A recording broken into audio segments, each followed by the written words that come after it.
Magandang araw mga troglodytes. Nakakita na ba kayo ng magic? Galing. Ito mas magaling mga pre.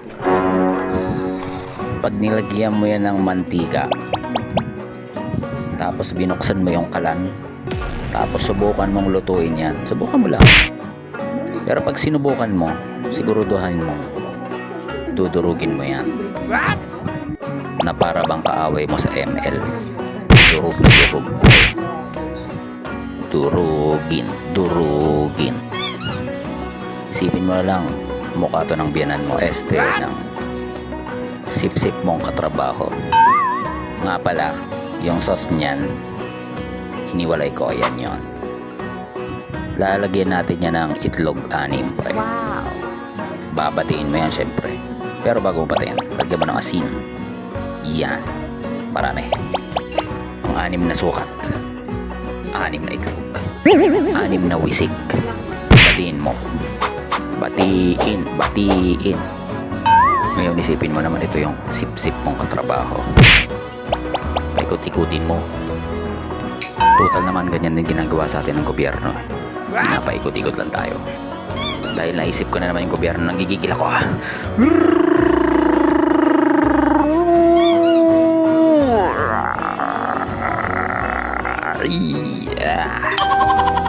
Yan na. Nakakagigil, di ba? Okay, balik tayo. Baka kung saan pa mapunta to. Haluin na natin yan para hindi mas gunog yung ilalim. Dahan-dahan lang para maluto pa rin. Gets nyo to, no? Parang pinapadaan natin yung hindi pa buong itlog sa ilalim para maluto. Mamaya kasi hindi tinuturo ng nanay nyo to sa inyo. Kaya laging sunog yung mga itlog nyo.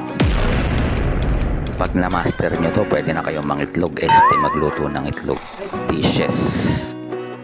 Omelette, scrambled, lahat yan pwede na. Wow! 2 ingredients lang to, no? Kung nakita nyo, itlog at sardinas. Asin, lagi naman tayo meron yan.